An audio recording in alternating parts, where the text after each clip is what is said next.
आप जब कहते हैं कि पूरी छलांग, तो इसका क्या अर्थ होता है? मतलब क्या उसका मतलब ये होता है कि जिसकी छलांग लगी है वो अब बस प्रति संवेदन से जिएगा और अपना कर्म प्रारब्ध जो भी बॉडी से रिलेटेड है वो देखेगा? और क्या उसकी अवेयरनेस जो होती है वो कांस्टेंट हो जाती है, एज इन जो भी घट रहा होता है वो देखा जा रहा होता है, जाना जा रहा होता है, या वो अवेयरनेस भी जो आती जाती रहती है? अम, और क्या सेपरेशन का बोध जो है वो बिल्कुल ख़त्म हो जाता है?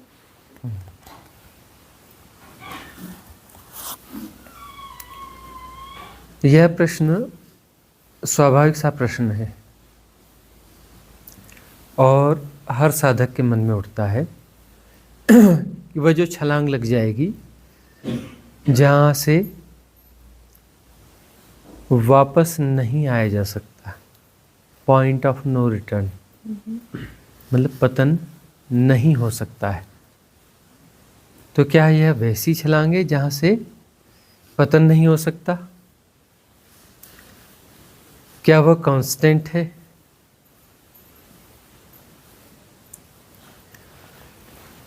साधक के मन में ऐसे प्रश्न क्यों उठते हैं? क्योंकि वो जान लेना चाहता है कि जो छलांग हमारी लगने वाली उसके बाद क्या होने वाला है। हमें पूरा इसका हिसाब किताब चाहिए कि क्या होता है, कैसे होता है, तब हम छलांग लेंगे। हमें ठीक ठीक पता होना चाहिए कि उसके बाद होता क्या है। कहीं ऐसा तो नहीं हम वहाँ जा कर के फंस जाएंगे और फिर पता नहीं क्या हो, वापस लौटना हो ना हो। फिर ये जो है हमारे यहाँ का जो संसार है, जीवन है, इसमें भी कोई बहुत बुराई तो है नहीं। इसको भी तो जीना है, भोगना है। फिर देखा यह जाता है कि बुढ़ापे में जो साधनाएं होती हैं वो साधना फलित होती हुई दिखती भी नहीं है।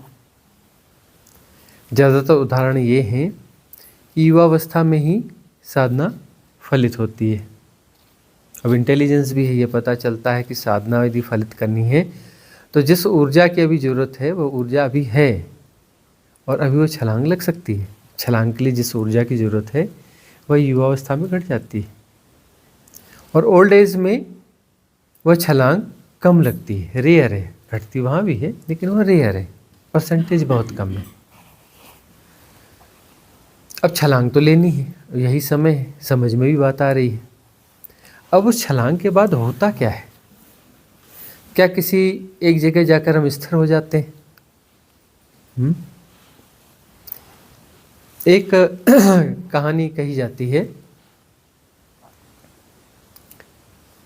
इन्हीं ऐसी प्रश्नों के आधार पर कुछ चीज़ें बनती हैं, कुछ धारणाएं बनती हैं, तो कुछ कहानियाँ भी वैसी सृजित हो जाती हैं।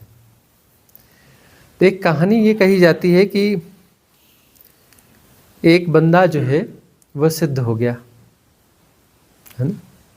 सिद्ध हो गया तो अब वह पहुंच गया मोक्ष में, और मोक्ष में सब कुछ स्थिर है, कांस्टेंट, है ना, करने के लिए कुछ है नहीं।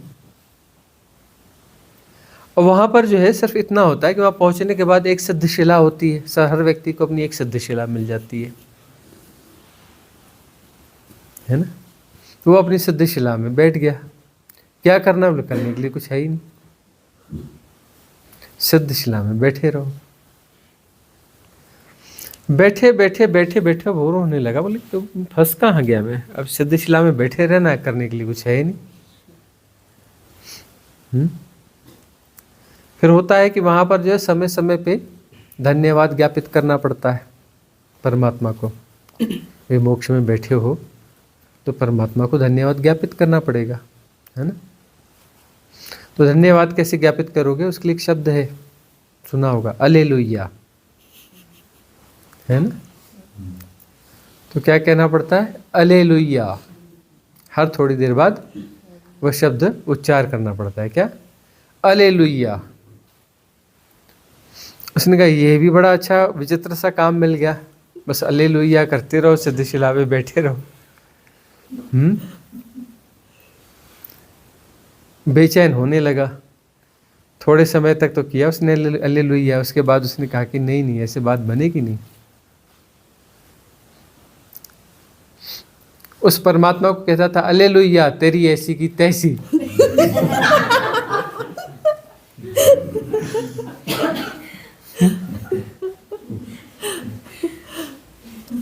हालेलुया तेरी ऐसी की तैसी।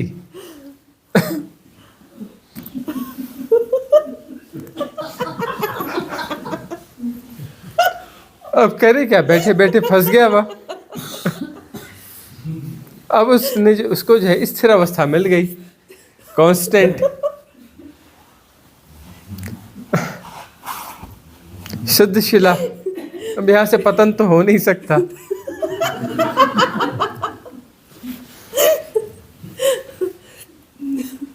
फंस गए बच्चू, क्या करोगे अब? रास्ता एक ही निकलता है, उसको गालियां दो, शायद वह जो उठा के वापस भेज दे।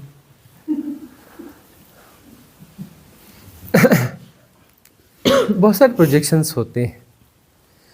अच्छा, ये मन जान लेना चाहता है कि उसके बाद में फिर कैसा होगा। कहीं ऐसा तो नहीं कि हम जाकर कहीं और फंस ही जाएं, कि भाई ठीक है वहाँ सर्दी गर्मी नहीं होगी, भूख प्यास नहीं होगी, ऐसा नहीं होगा, वैसा नहीं होगा, यह नहीं होगा, वह नहीं होगा, लेकिन बोले एक जगह बैठे रहो, फंसे रहो, करने के लिए कुछ है ही नहीं। करने की आदत है ना, करने की आदत इतनी गहरी है, इतनी गहरी है करने की आदत, कि हम सोच ही नहीं सकते कि हम बगैर किए रह सकते हैं, कि बगैर किए भी कुछ हो सकता है, कुछ सार्थक हो सकता है। हमें लगता है सारी सार्थकता जो है करने में छुपी हुई है, सारी सार्थकता करने में छुपी हुई है। तो प्रश्न जो उठते हैं, ठीक है, बहुत गहरे में प्रश्न की गहराई में जाओ तो सबकॉन्शियस माइंड से हजार पैटर्न्स इस प्रश्न को सपोर्ट करते हैं। हमारा क्या होगा उसके बाद, हमारा होगा क्या, कि हम वहाँ कुछ कर पाएंगे कि नहीं कर पाएंगे, कुछ हंसी मजाक कर पाएंगे कि नहीं, कुछ वॉकिंग शॉकिंग होगी कि नहीं, कुछ ट्रैकिंग शेकिंग होगी कि नहीं, हाँ? एक जगह जाके फंस तो नहीं जाएंगे। मतलब यह है कि हमें अपने सेपरेशन के कुछ जो ग्लिम्स हैं वो बड़े आकर्षित करते हैं। इस सेपरेशन के साथ दुख बहुत है, लेकिन कुछ ग्लिम्स ऐसे हैं जिनका आकर्षण है। यहाँ पर जो है प्रकृति भी है, सुंदर भी है, पक्षियों के गीत भी अच्छे हैं, सुबह भी बड़ी प्यारी होती है, सूरज की मृदुल रोशनी, चंद्र रश्मियों की बहार, उनका संस्पर्श, वसंत ऋतु, वर्षा ऋतु के अपने आनंद है, भोजन के अपने आनंद है, ट्रैवलिंग के अपने आनंद है। बहुत कुछ है जो हमें आकर्षित करता है, बहुत कुछ है जो हमें आकर्षित करता है। तो वह भी जो है उसका आकर्षण तो बना हुआ है ना, सेपरेशन में वह भी तो है। तो हम चाहते हैं कि ठीक है सेपरेशन डिज़ॉल्व हो जाएगा तो फिर वह कुछ बचेगा कि नहीं हमारा, कुछ हमें शौक है, उस शौक को हम कैसे पूरा करेंगे। पहली बात तो यह है कि सेपरेशन जो डिज़ॉल्व होगा उसके बाद में कोई शौक बचता नहीं है।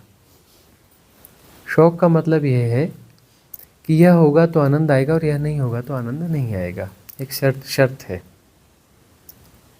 कि आनंद जो है इसमें ही है, अन्यथा आनंद नहीं है। सेपरेशन के साथ यह बात बनी हुई है। और आनंद का मतलब क्या है, हमेशा जो है सेपरेशन जिस आनंद की बात करता है वह आनंद नहीं है जो सच्चिदानंद है। उसका आनंद जो है वह एक किस्म का सुख है, कुछ सुखद संवेदनाएं ही है वह, है ना, जो फेवरेबल है। फेवरेबल संवेदनाओं को, उस सुख को हम आनंद अभिहित कर देते हैं। और उसका आकर्षण है। और ऐसे बहुत सारे आकर्षण हैं, ठीक है ना। हो सकता है किसी का धन का आकर्षण चला गया हो, पद का आकर्षण चला गया हो, तरह तरह के आकर्षण चले गए हों, अब यह आकर्षण शेष रह गए हों कि भाई प्रकृति का तो आनंद ले लेंगे, कुछ संगीत का आनंद ले लेंगे, सुबह शाम रात जो तारों से भरी हुई है बहुत कुछ है। तो यह क्लेरिफाई होना चाहिए कि हम पूरा कर पाएंगे या नहीं कर पाएंगे। अब कोई भी ऐसी चीज़ जिसे हम पूरा करना चाहते हैं, उसको पूरा करने के लिए सेपरेशन तो चाहिए। बगैर सेपरेशन के आप कुछ भी पूरा नहीं कर सकते। इस प्रकार का जो भी सांसारिक अनुभव है उसके लिए सेपरेशन जरूरी है। जो भी सांसारिक अनुभव है वह बगैर सेपरेशन के संभव नहीं है, क्योंकि सारे अनुभव जो है सापेक्षिक हैं।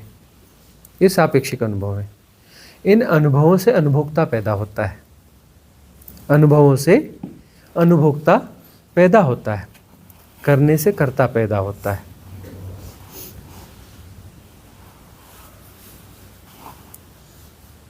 अब जो वह अवस्था है जहाँ सेपरेशन नहीं होगा, वह वस्तुतः अनुभव होगा ही नहीं। जब अनुभव नहीं होगा तो अनुभोक्ता भी नहीं होगा। न अनुभव होगा न अनुभोक्ता होगा, वहाँ पर कोई गुणाभाग बचता नहीं है। तो अब यह बात रहती है कि किसी को कुछ घट गया है, और बात घट गई है, छलांग घट गई है, अब उसके बाद भी वो शरीर में है। एक यह भी बात उठती है कभी तो शरीर में है, शरीर छूटा नहीं, तो उसके अनुभव तो अभी जिंदा होंगे ना, उसको कुछ अनुभूतियां तो होती होंगी ना। अभी उसके कर्म प्रारब्ध तो बाकी है ना, फिर कर्म प्रारब्ध बाकी है तभी तो शरीर में है। यह बात तुम बार बार समझाते हैं कि कोई अनुभव घट गया है, बुद्धत्व भी घट गया है, उसके बाद में भी, एनलाइटनमेंट के बाद में भी शरीर में बने हुए हैं, अर्थात कुछ न कुछ कर्म प्रारब्ध बचा है, भले वो पॉजिटिव हो नेगेटिव ना हो। कर्म प्रारब्ध तो है। बुद्ध का भी रहा है, तभी तो उनको 40 साल खींचना पड़ा। महावीर का भी रहा है, कृष्ण का भी रहा है, अभी ओशो हो गए तो उनका भी रहा। 21 साल में उन्हें संबोधि उपलब्ध हुई, उसके बाद में उन्हें जो है 59 ईयर्स की एज तक रहना पड़ा, शरीर में रहना पड़ा। और सब कुछ पॉजिटिव हुआ ऐसा नहीं है। न बुद्ध के साथ सब कुछ पॉजिटिव हुआ, न महावीर के साथ, न ओशो के साथ, न महर्षि रमण के साथ, न रामकृष्ण परमहंस के साथ। किसी को बड़े बड़े रोग हुए हैं, बहुत सारी समस्याएं हुई हैं, बहुत सारी खींचतान हुई हैं, ये सब होता रहा है। तो कर्म प्रारब्ध तो शेष है। तो जो भी आकर्षण बचे रह जाते हैं, पुराने से, नए आकर्षण नहीं पैदा किए जा रहे, पुराने शेष हैं। अब ऐसा भी नहीं है कि सब कुछ जीरो हो जाएगा उसके बाद ही वो छलांग लगेगी, तब तो वो समय आएगा ही नहीं, छलांग तो लग ही नहीं सकती। सब कुछ जीरो होगा तभी छलांग लगेगी। वैराग्य घटता है, वैराग्य घटता है, व्यर्थता पता चलने लगती है। तो वो व्यर्थता में बहुत सारी व्यर्थता तो पता चल जाती है, कुछ छोटे मोटे शायद आकर्षण शेष पे रह भी जाते हैं,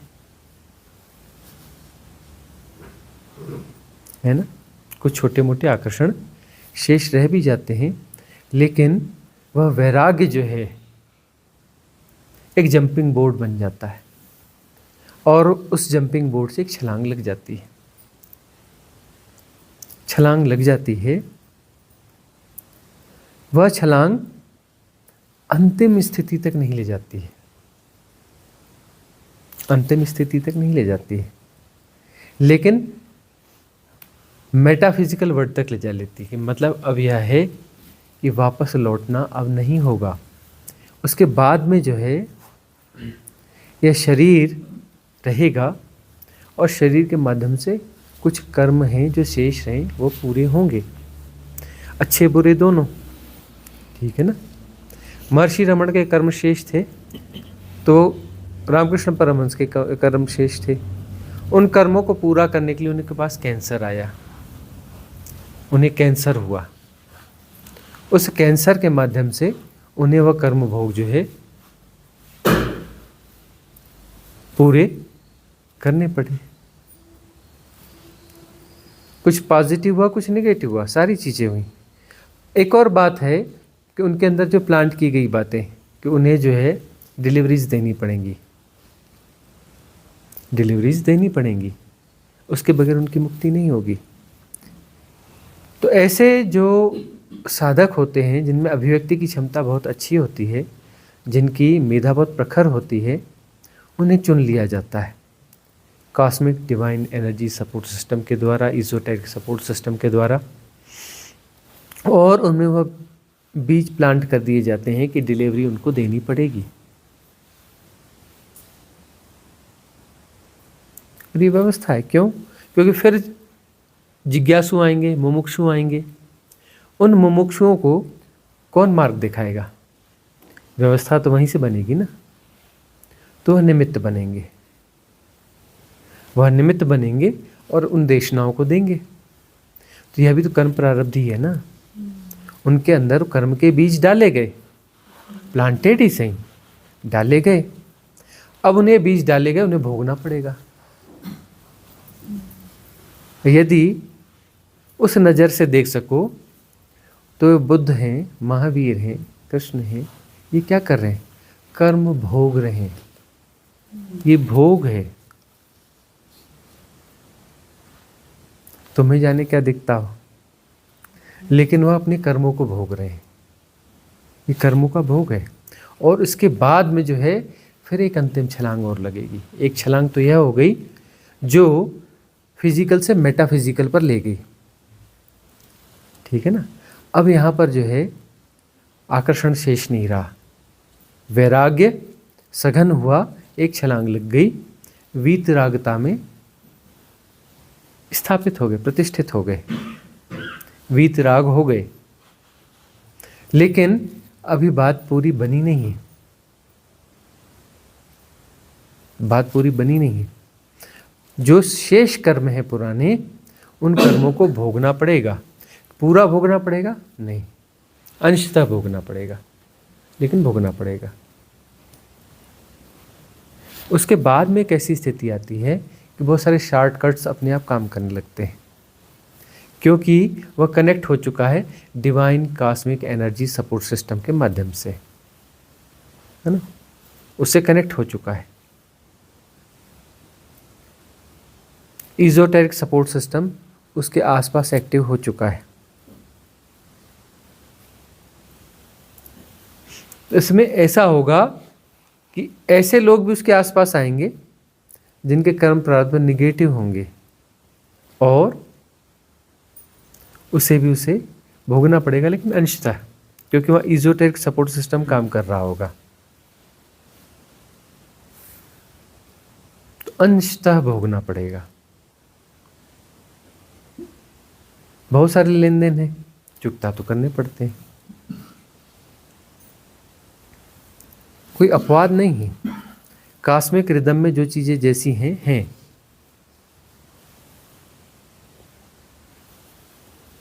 अब जो है उनके कर्म भोग लाइट होंगे, कम हो जाएंगे। तो कम हो जाएंगे तो यहाँ पर जो है उसकी बहुत सारी मिस्ट्रीज हैं कि वो जो कर्म बोध है, कर्म जो भोगे जाएंगे, उस भोगने से उसकी डिलीवरीज ऑपरेटेड होंगी। उस माध्यम से वह बहुत कुछ अनफोल्ड करेगा।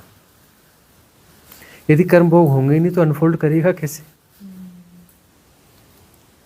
अंशतः ही होंगे, लेकिन वह अंशतः भी उसको इतने गहरे से वह चीज़ घटेगी उसके भीतर में कि उसके सहारे वह बहुत कुछ अनफोल्ड करेगा। वह अनफोल्ड करना भी जो है रीलिविंग है। उसके लिए वह डिलीवरी भी जो है एक किस्म की रीलिविंग है, उसकी क्लिनजिंग है। वो डिलीवरी उसकी क्लिनजिंग है। बहुत गहरे से समझो, वो तुम्हारे लिए बहुत फ़ायदेमंद है, बहुत फ़ायदेमंद है, लेकिन उसके लिए क्लिनजिंग है। तुम कोई गीत गाना चाहते हो और गा नहीं पाते हो, कभी ना कभी तुम्हें गाना ही पड़ेगा। जब तक ना गाओगे मुक्ति होगी नहीं, है ना। वह एक पर्टिकुलर जो पैटर्न बन रहा है भीतर भीतर भीतर भीतर, तुम कुछ पर्टिकुलर अभिव्यक्त करना चाहते हो, करना ही पड़ेगा कभी न कभी। ऐसा होता है कि तुम्हें कोई कविता, कोई गीत एकदम से अपील कर जाता है, एकदम से बहुत ज्यादा अपील कर गया। अब तुम उस कविता को कभी न कभी गाओगे, अपने ढंग से गाओगे, हेर फेर करके गाओगे, उस गीत को गाओगे, अपने ढंग से गाओगे, हेर फेर कर गाओगे, तुम्हारे भीतर से वो जन्मेगा या उसका सिमिलरली कुछ जन्मेगा। अब तुम्हें उसे अभिव्यक्ति देनी पड़ेगी क्योंकि तुम प्रभावित हो चुके हो बुरी तरह से। और क्या है, तुम जो है सदगुरु के सानिध्य में हो। सानिध्य में हो का क्या अर्थ है? यह भी एक किस्म का गहरा इन्फ्लुएंस है। बहुत गौर से देखो, ये बहुत गहरा इन्फ्लुएंस है। ये ऐसा इन्फ्लुएंस है जो तुम्हें मुक्ति की तरफ प्रेरित करता है। इन्फ्लुएंस ही तो है, वास्तविक मुक्ति की तरफ अभिप्रेरित करता है। और वही डिलीवरीज तुम्हारे पास आती हैं। वो जो डिलीवरीज आएंगी, उस डिलीवरीज में तुम्हारी मौजूदगी बहुत जरूरी है, तुम्हारे कॉन्फ्लिक्ट बहुत जरूरी है। तुम भीतर से उलझे उलझे रहोगे तभी तो डिलीवरी आ पाएगी। तुम सुलझे सुलझे हो तो सुलझे को क्या सुलझाना, सुलझे को क्या सुलझाना। तुम उलझे उलझे हो तभी तो सुलझाया जाएगा ना। और तुम्हारे सुलझाने में, तुमको सुलझाने में सुलझाने वाला भी सुलझ जाता है, उसके कर्म प्रारब्ध भी सुलझते हैं। बड़ी मिस्टीरियस बात है कि तुम्हें सुलझाने में तुम्हारी तो सुलझन हो गई, तुम्हारा तो फायदा हो गया, जिसने सुलझाया उसका भी फायदा हो गया, उसके भीतर से भी कुछ जो है सुलझ जाएगा। कोई पुराना कर्म प्रारब्ध रहा होगा वह सुलझ जाएगा। म्यूचुअल बातें हैं यहाँ पर। तुम ये ना समझना कि तुम में शिष्यत्व घट गया तो बस एक तरफा बात है, नहीं। इधर शिष्य पैदा होता है, इधर गुरु पैदा होता है। तुम में शिष्यत्व घटेगा तो जिसके प्रति तुम्हारा भाव है उसके अंदर गुरुत्व घटेगा, और तब जो है तुम्हें जो डिलीवरीज दी जाएंगी वह अल्टीमेट होंगी, जो तुम्हें सुलझा देंगी। अल्टीमेट का मतलब जो तुम्हें सुलझा दे। उस सुलझाने में वह भी सुलझेगा। तुम क्या सोचते हो, जनक जो है बड़भागी है, जनक बड़भागी है कि ऐसे महान सदगुरु से मिले। अरे बड़भागी तो वह है ही, बड़भागी वह सदगुरु भी है अष्टावक्र, जिसे ऐसे शिष्य मिले, वह भी उतनी बड़भागी है। बात म्यूचुअल है। शिष्यत्व की घटना बहुत मुश्किल काम है ना। श्रोता तो हजारों आते हैं, शिष्य कभी कभी कोई आता है। शिष्यत्व कभी कभी घटता है। शिष्यत्व यदि कहीं घट जाए, पूरा अस्तित्व सेलिब्रेट करता है इसको, महान घटना घटी। किसी के भीतर शिष्यत्व घटा है तो महान घटना घटी, पूरा अस्तित्व उसको सेलिब्रेट करता है। और जितने बार ऐसा नहीं है कि एक शिष्यत्व घट गया और एक अपना सदगुरु या गुरु घट गया उसके साथ में, उसके बाद में जब जब भी शिष्यत्व घटेगा वह सदगुरु भी समृद्ध होता चला जाएगा, वो समृद्ध होता चला जाएगा। और जितना समृद्ध होगा उतना ज़्यादा वो डिलीवरी देगा, क्योंकि अब जो है वो इस स्टेज पर है कि उस इधर पाया उधर बांटा, उसे बांटना है। उस बांटने में वो सुलझता चला जाएगा, सुलझता चला जाएगा। बहुत सारी सुलझना बाकी है उसे भी, प्लांटेड है बहुत सारी चीजें उसके भीतर, प्लांट की गई हैं, कुछ उलझने, कुछ कर्म उसके भीतर प्लांट किए गए हैं कि वह इसे जो है सुलझाएगा, और इसे सुलझाने में वह डिलीवरीज आएंगी, वह डिलीवरीज आएंगी जो आने वाले साधकों के लिए, मुमुक्षुओं के लिए काम की होंगी। यह अस्तित्वगत व्यवस्था है। लेकिन अब कई यह बात आती है, बार बार लोग क्वेश्चन करते हैं, यह तो फ्री विल का उल्लंघन है कि भाई हर कोई स्वतंत्र है मुक्त होने के लिए, फंसने के लिए, उलझने के लिए, पाप के लिए, पुण्य के लिए, अच्छे के लिए, बुरे के लिए फ्री विल है। तो जो है किसी ऐसे उच्च कोटि के साधक की फ्री विल में क्यों बाधा दी जाती है कि उसे मुक्ति से, उसकी मुक्ति को थोड़ा टाला जाता है, और प्लांटेड करने का मतलब है कि उसी मुक्ति को थोड़ा और टाला जाता है।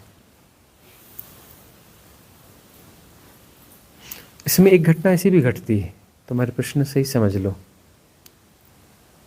उस बात को भी हम कहें कि सारी चीज़ें खुल जानी चाहिए कि कई बार ऐसा होता है कि क्लिनजिंग होते होते होते होते कई लोगों की क्लिनजिंग बड़ी प्रॉपर हो जाती है और वन स्ट्रोक शानदार बुद्धत्व घटता है, वन स्ट्रोक वहीं पर, और उसके साथ ही शरीर छूट जाता है। क्यों? क्योंकि अब कुछ बचा ही नहीं, कोई कर्म प्रारब्ध बचा नहीं, कोई आकर्षण बचा नहीं, वो शरीर में रहना ही नहीं चाहेगा। विड्रा, एवरीथिंग विड्रा, वहीं के वहीं विड्रा। वो ये भी घटनाएं बहुत रेयर हैं वैसे।